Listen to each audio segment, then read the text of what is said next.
Да. Обращаюсь к сторонам. У вас есть вопросы к представителю Генеральной прокуратуры?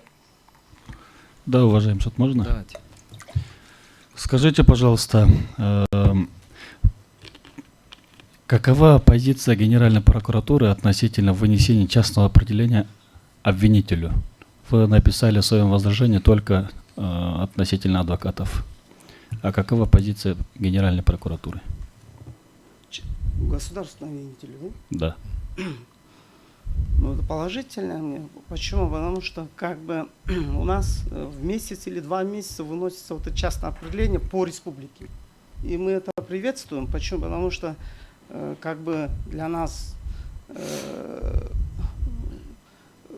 как бы башкаларга бербеш үчүн это урок, да, чтобы тартипке чакырып эме кылыш үчүн. Это нормально.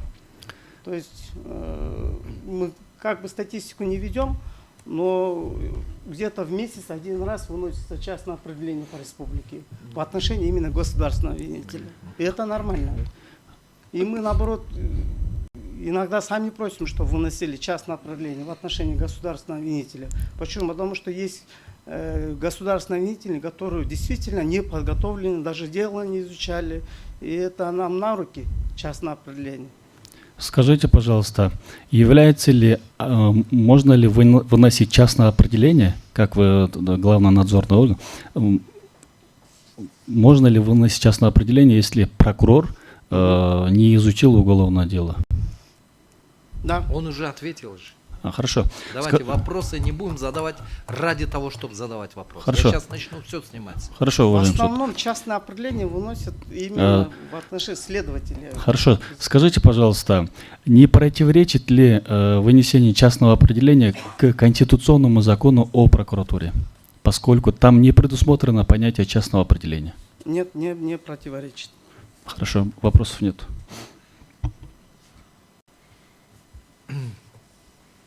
Самат Аскарович, вам.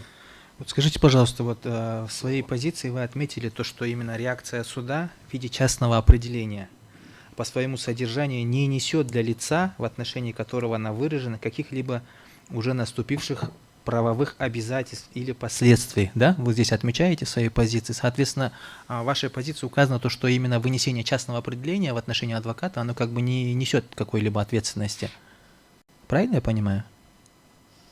Не, ну, поэтому и выносится же частное определение. Ну, здесь вы говорите то, что никаких либо правовых последствий, но в частном определении-то они просят приостановить, лишить, Ну, привлечь. В основном гособвинитель именно просит, чтобы вынесли частное определение, а далее он не просит, чтобы вот лицензию аннулировали или приостановили. Мы в основном просим, чтобы вынесли частное определение. Почему? Потому что до этого вот был разговор, действительно, в практике, вы сами знаете, есть процессы, которые затягиваются годами. И есть такие адвокаты неэтичные, которые переходят на личность прокурора, на личность судьи. И мы просим, чтобы вынесли частное определение в отношении этого адвоката. Понятно, хорошо, спасибо. Вот следующий вопрос относительно, вот вы здесь отмечаете свои позиции, то, что согласно части 4 статьи 292 УПК Кыргызской Республики в случае возражения кем-либо из участвующих в судебном разбирательстве против действий председательствующего судьи, это все вносится в протокол. Да. Однако на практике частное определение выносится вместе с приговором. А в данном случае уже судебное разбирательство закончено, и как он может внести свое возражение в протокол? Каким образом? Ну, протокол судебного заседания, я не знаю, сколько там в УПК, 3-дневный, 5-дневный срок, и может тоже, вы тоже можете проверить как сторона. Я не знаю, как ответить на этот вопрос. Вопрос просто, наверное, чуть-чуть. Он ответил, он скажет, я не знаю, как ответить на ваш вопрос. Я же вам сказал, давайте здесь рассуждать о правовых проблемах с правовой точки зрения.